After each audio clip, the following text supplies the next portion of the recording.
Selamat sore para siswa sekalian. Hari ini adalah pertemuan kita yang ke-8 dan kita masuk pada pokok bahasan baru, yakni tentang bersikap kritis dan bertanggung jawab. Untuk pertemuan-pertemuan hari ini dan akan mendatang, kita akan fokus tentang bagaimana bersikap kritis baik terhadap media massa, khususnya zaman sekarang kita lebih kepada media internet, dan bagaimana kita melihat bersikap kritis terhadap ideologi-ideologi. Kita lihat dulu yang pertama, sikap kritis dan tanggung jawab terhadap media massa. Tetapi kita lihat terlebih dahulu tentang pengaruh media massa bagi manusia. Awal penggunaan istilah media massa itu pada tahun 1920-an. Ini kita melihat sedikit sekilas sejarah, dan ketika mendengar kata media massa, itu dari dua kata ya, kata media itu sebagai sarana dengan mana sesuatu disampaikan, itu media artinya, dan massa ini lebih menyangkut publik, lebih menyangkut khalayak ramai, massa menyangkut orang banyak. Jadi ketika disebut dengan media massa itu maksudnya jenis media untuk orang banyak atau masyarakat luas. Kita mengenal bahwa di zaman dahulu ketika mendengar kata media massa, orang lebih mengaitkan dengan majalah, koran, radio, itu pada mulanya, televisi. Tetapi kemudian di zaman sekarang kita lebih mengenal ini, ketika berbicara tentang media,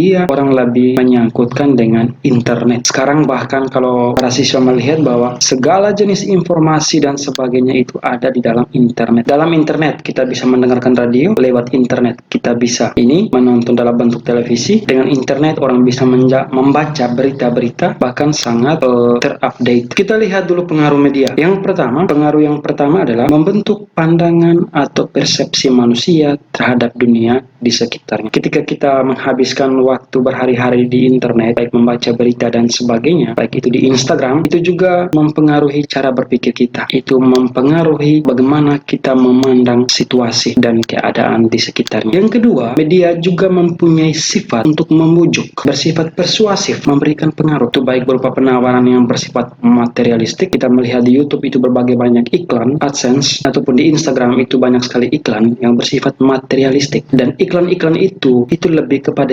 membujuk atau memberikan penawaran tentang kehidupan ideal. Itu selalu ada sesuatu yang lebih baik. Contoh sederhana, kita bisa melihat pada handphone, ya, gadget itu hampir tiap bulan, selang beberapa bulan itu selalu ada model-model terbaru yang muncul, selalu memberikan penawaran-penawaran yang lebih ideal. Contoh, muncul merek ini berjenis ini, tetapi kemudian bulan berikut muncul lagi yang baru, ada penawaran terbaru dengan sesuatu yang lebih bagus lagi, yang ideal. Jadi di sini peran media ini bersifat membujuk, merayu, persuasif, sehingga manusia merasa ada sesuatu yang tidak cukup dengan mencari yang lebih dan lebih. Pengaruh media yang lain adalah membuat manusia menjadi penonton dan penentu sekaligus, ya. Kadang kita bisa bersikap penonton pasif, tapi kita juga bisa penentu sekaligus. Artinya di sini dengan melihat media, kita juga bisa membuat keputusan kita. Oh, ini hoax, oh ini bagus, ini benar, oh ini tidak. Itu ya maksudnya. Pengaruh media yang berikut adalah membuat manusia senang, merasa cukup dan tak cukup. Media juga merupakan lahan kepentingan bisnis dan politik, ya.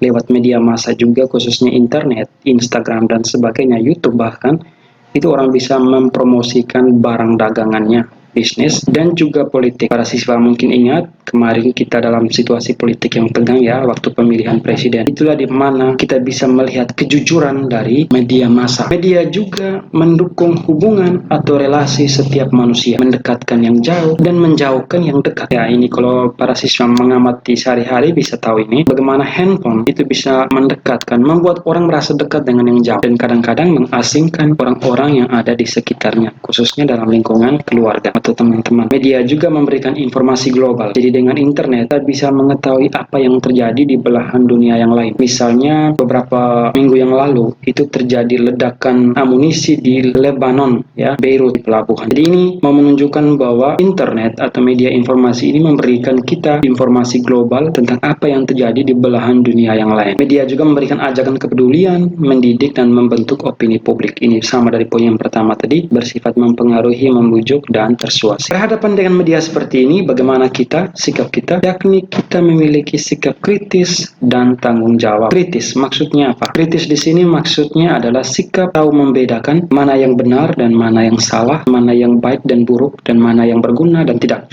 Jadi di sini berhadapan dengan media informasi internet, kita bisa menyaring. Ya, di sini fungsi kita bukan cuma hanya sebagai penonton atau penyimak, tetapi juga sebagai penentu. Diri kita adalah sebuah saringan, filter. Tanggung jawab maksudnya adalah apa yang kita pilih dari informasi-informasi yang ditawar itu bisa dipertanggungjawabkan secara benar, baik lewat pemikiran maupun sikap konkret. Sekarang kita lihat dari konteks umum global. Sekarang kita kembali ke konteks kitab suci. Kita belajar dari figur Yesus sendiri. Di zaman Yesus, satu-satunya jenis media waktu itu adalah buku atau kitab, dan kitab terpenting adalah kitab Taurat. Dalam tradisi Yahudi, seorang anak itu wajib mempelajari pada usia sekitar belasan, itu wajib mempelajari kitab Taurat. Jadi kemungkinan Yesus juga mempelajari kitab Taurat pada usia-usia seperti itu. Kita tidak mengetahui banyak tentang kehidupan Yesus, sangat terbatas.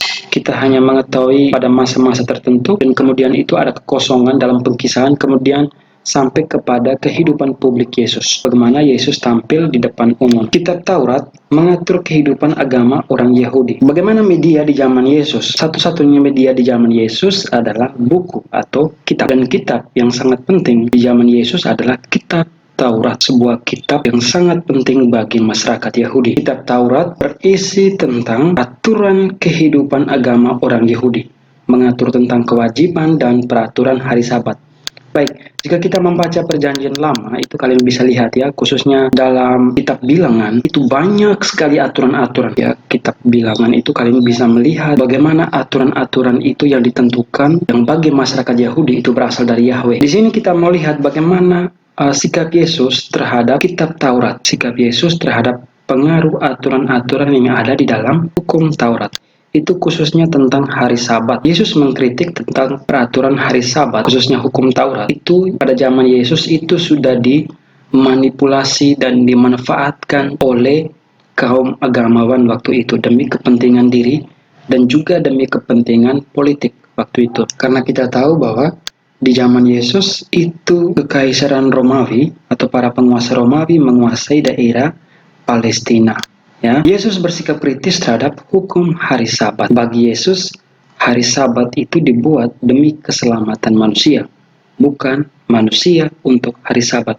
Kita bisa lihat kutipan langsung dalam Markus bab 2 ayat 27, di mana dikatakan hari Sabat diadakan untuk manusia dan bukan manusia untuk hari Sabat. Bagi Yesus, belas kasihan melebihi hari Sabat. Ya, jadi compassion, hukum kasih yang paling penting bagi Yesus.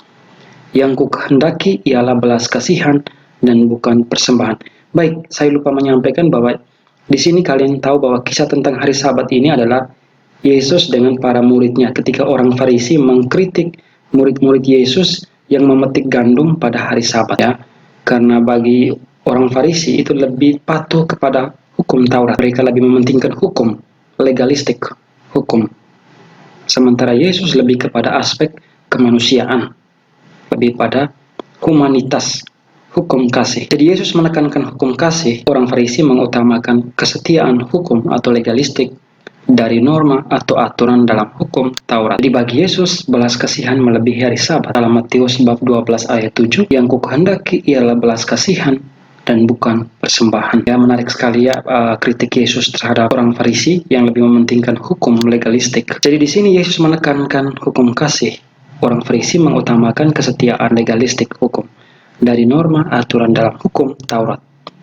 Jadi kesimpulannya adalah sikap kritis Yesus bersifat tanggung jawab karena mempunyai dasar dan pertimbangan yang sesuai dengan nilai moral dan kebaikan universal. Sederhananya adalah Yesus pro humanity. Oke, kemanusiaan. Dengan demikian pertemuan kita hari ini sampai di sini. Ada penugasan di akhirnya. Penjualan meminta menurut kalian Anda apa saja pengaruh positif dan negatif dari perkembangan media massa internet. Sebutkan 10 pengaruh positif dan 10 pengaruh negatif.